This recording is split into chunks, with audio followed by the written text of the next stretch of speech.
Tell me, have you ever had this kind of moment? That feeling long after reading a book or watching a TV show, when you open your fridge for something to snack on, and then suddenly, with the light of the bulb, realized a hidden plot connection from those stories you were previously unaware of? If so, welcome to Fridgestuck, the show that gives you a closer look at moments or characters from Homestuck to discover some amazing facts and theories you may not have known before. My name is Jen from LaureledEevees, ready to present the fan speculations and tropes I've collected and researched for you, with a little bit of my own thoughts thrown into the mix as well. And who should have the honor of being our first star for the show than our own favorite loudmouth candy-blooded troll, Karkat Vantas. Karkat Vantas was named by Bees My God and H.R. Morgaze on the old MS Paint Adventures forums. Karkat could have derived from the word Karkata, the Sanskrit name for the Cancer constellation. Another possibility might have been from Karkinos, a giant crab monster from Greek myth whose name was also the inspiration for the Cancer constellation. On a less classical note, Vantas is the name of a drug used for the treatment of prostate cancer. Less classical, but still classy, guys. Karkat's username on Trollian and Pesterchum, Carcinogenicist, also has several potential meanings. The study of crustaceans, which are animals like crabs, is called carcinology. The word carcinogenesis describes the development of cancer in the body.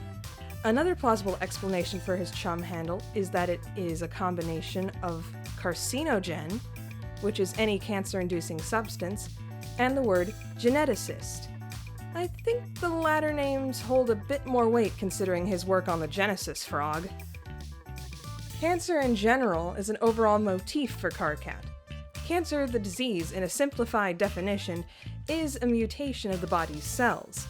And considering the in-your-face fact that Karkat's weapon of choice is a sickle, and sickle cell anemia is caused by the mutation of blood cells, is also a strong shout-out for his state as a mutant, even before it was officially revealed.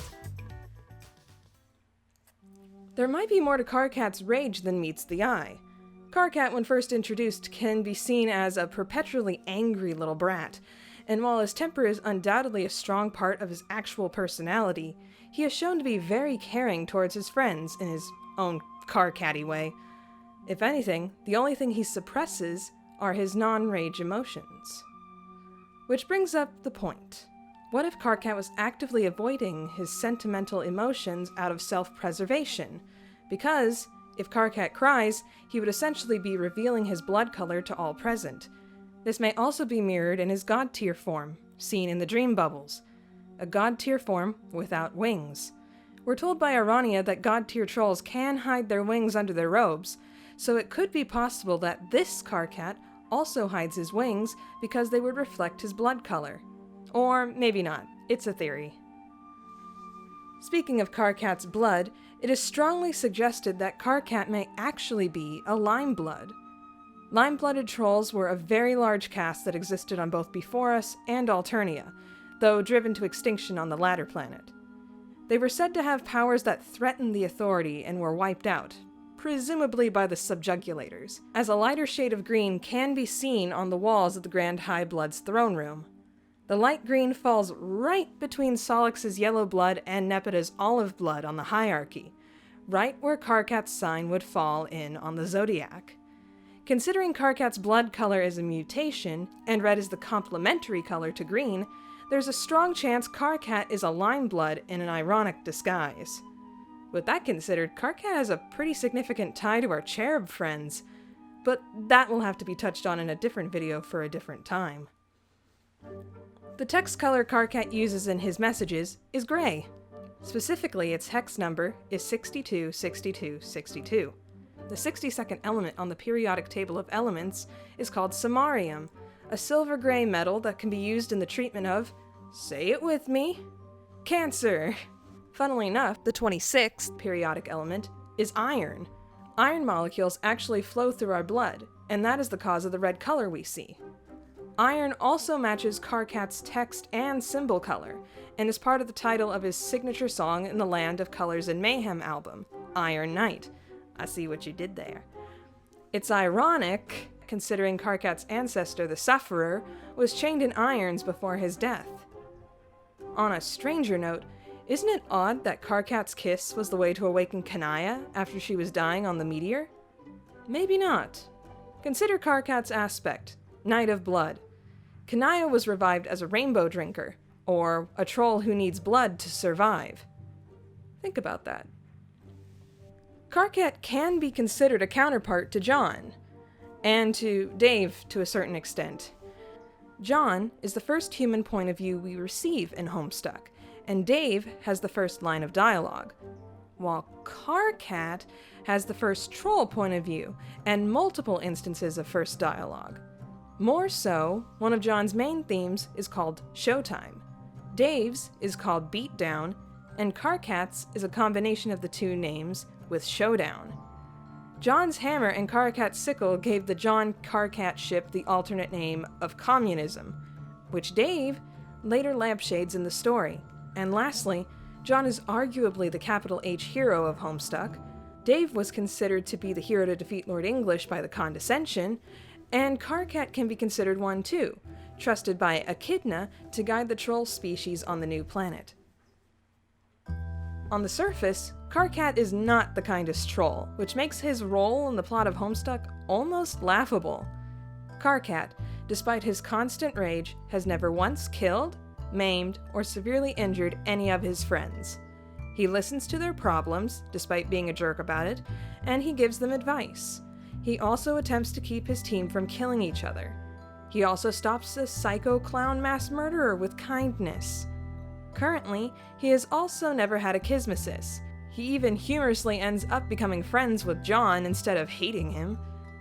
By troll standards, Karkat's a saint, or, according to TV tropes, a messianic archetype. In fact, there are many connections to Karkat's godlike attributes where Christianity's Trinity is concerned. Karkat literally created the universe the Beta Kids existed in, filling the father aspect of the godhead. And you thought Karkat was being arrogant when he first talks to John. Karkat also loosely fits the son aspect, considering he is the descendant or son of the Sufferer, not to mention his love for inspirational speeches. Lastly, Karkat often argues with his past and future selves, once even referring to them as past and future ghosts, which could meet the aspect of the Holy Spirit. Another connection to the Holy Spirit could be seen from one of the Sufferer's prophecies, stating that one would come after he had gone to take his place and continue his work. This alludes to Jesus Christ's promise of the Holy Spirit coming down to earth to assist the people after Jesus ascends into heaven. Here's a little bit of related info.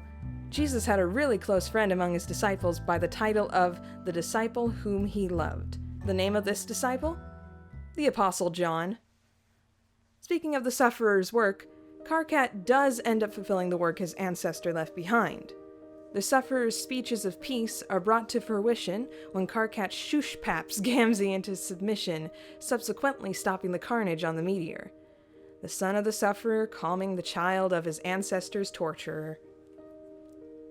While it's often acknowledged that Karkat is the son of the Sufferer, Karkat's quote-unquote mother was undoubtedly the disciple. The pre-scratch version of the disciple, Mulin Leon, is well known for her studies of romance, while her own love life is often full of trouble and heartbreak. Karkat has shown to mirror these qualities, as he has never had a red or black relationship outright stated in the comic. He is well versed in romance to the point of teaching John, Dave, and inadvertently Rose about the quadrants. He loves watching rom-coms from both universes, and he has created more than his fair share of shipping charts. Nepeta better watch out, Karkat's coming through.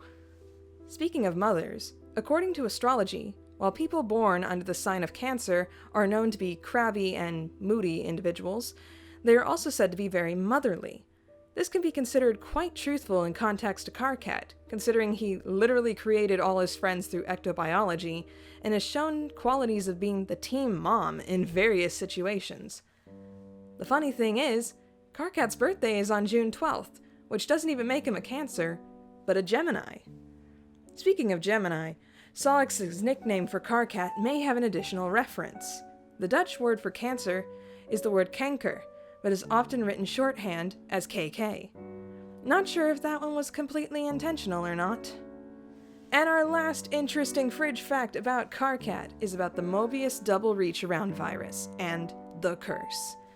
For a refresher, the Mobius double reach around virus is a program that was written by Solix, and the code, when executed, immediately causes the user's computer to explode and places a curse on the user forever, along with everyone he knows and everyone he'll ever meet. Karkat does, in fact, stupidly end up executing the file. Therefore, it can be concluded that all of his friends going into the game are now cursed. It's even implied that the curse is responsible for the deaths of the trolls Luci. It gets worse. Keep in mind the curse's parameters. A curse on everyone the executor knows and ever will meet. This includes all the Spurb kids. And keeping in mind that almost every single one of the parental figures in the human kids' lives end up dying horribly, we may have to thank Karkat for that. But every cloud has a silver lining. It is very possible that the curse was a major player in Karkat's fight in Soundpage Collide. Karkat was able to defeat the luckiest member of the Felt, Clover. The curse could have rubbed off on Clover during the fight, tipping the battle into Karkat's favor. If that's what happened to Clover, what happened to Lord English?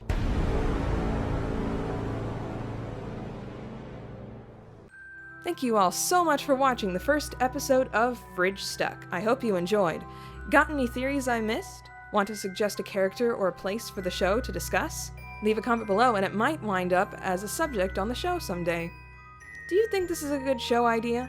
Feel free to leave this show as a suggestion on the official Homestuck YouTube page. Pester them politely, if you will. Who knows, you might get me hired as an official content creator one day. Leave a like and subscribe, and I'll see you all next time. Bye! Team Mom! Team Mom! Team Mom! I'm not the Team Mom. Team Mom! Team Mom! Team Mom! Ray, why are you chanting? It is a catchy chant. Team One more chant and no slushies after practice.